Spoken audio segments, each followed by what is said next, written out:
নমস্কার বন্ধুরা, বৈশাখী লাইফস্টাইল ব্লগে আপনাদের স্বাগত। বন্ধুরা, আমি গিয়েছিলাম বাপের বাড়ি, সেখান থেকে এই যে দেখুন কত চারা গাছ নিয়ে এসেছি। দেখেছেন, যখনই বাপের বাড়ি যাই তখনই সেখান থেকে প্রচুর প্রচুর গাছ নিয়ে আসি। এটা হচ্ছে একটা বেগম বাহারির ডাল। এইগুলো এই যে শিকড় বা ডাল বলুন, এটাকে লাগিয়ে নিলে হয়ে যাবে। ওটা গাঁদাল পাতা, এটা একটা মিলি, এটা পাথরকুচি, এটা হাইব্রিড ধনে পাতা, আর এটা ক্যাকটাস, এটা লঙ্ঘন, যে বহুকাঙ্ক্ষিত লঙ্ঘন।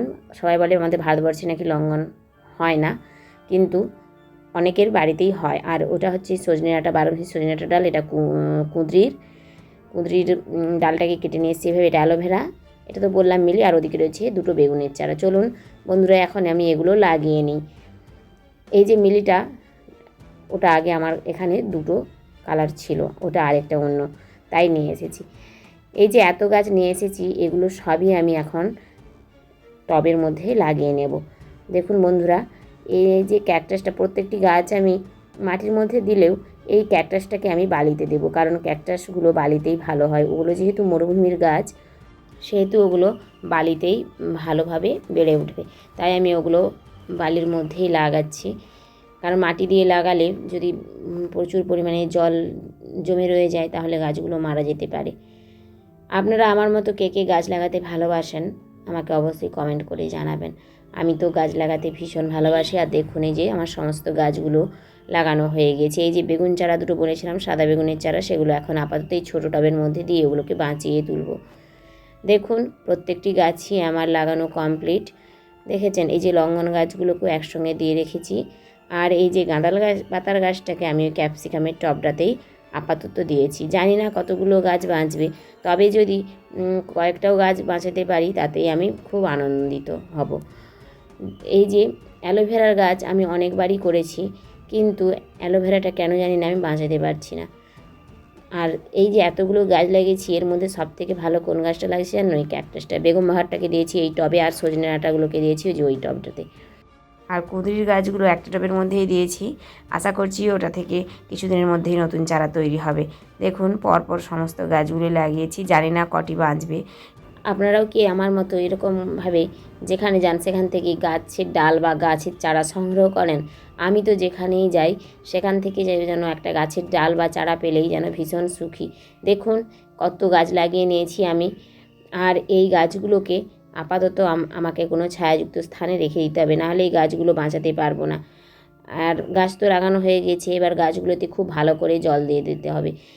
অল্প জল দিলে চলবে না, ভালোভাবে জল দিয়ে আপনাকে ভিজিয়ে নিতে হবে সম্পূর্ণ গোড়াগুলো। আর দেখতে হবে টবের নিচ দিয়ে যেন জলটা বেরিয়ে যায়। তারপর গাছগুলোকে ছায়াযুক্ত স্থানে রেখে দেওয়ার প্রয়োজন। আমি 3 দিন পরের আপডেট আপনাদের সামনে তুলে ধরছি। দেখুন, ওই যে হাইব্রিড ধনেপাতাটা একটু কিন্তু ঝিমিয়ে গিয়েছে। আর এই মনসাটা বা ক্যাকটাসটা, এটা কিন্তু সত্যিই সুন্দর হচ্ছে। এগুলো যে রোদে থাকলেও হয়ে যাবে সেটা আমি নিশ্চিত। দেখুন, হাইব্রিড ধনেপাতাটা হয়তো আমি বাঁচাতে পারবো না। আর এগুলো কি মিলেছি জানেন? এগুলো হচ্ছে সাদা শাকের বীজ। নিজের বাগানেরই অতগুলো সাদা শাকের বীজ আমি হারভেস্ট করেছি। আর এই দেখুন, টবের মধ্যে পুঁই শাকগুলো কি সুন্দর বেড়ে উঠছে। অল্প কয়েকটা পুঁই শাকের বীজ আমি এই টবগুলোর মধ্যে ছড়িয়ে দিয়েছিলাম, তাতেই দেখছি সুন্দরভাবেই হচ্ছে। আর এই যে একটা দেখুন অন্য রকমের মনসা, আর এই পাথরকুচির গাছটাও কিন্তু সুন্দর ধরে গিয়েছে।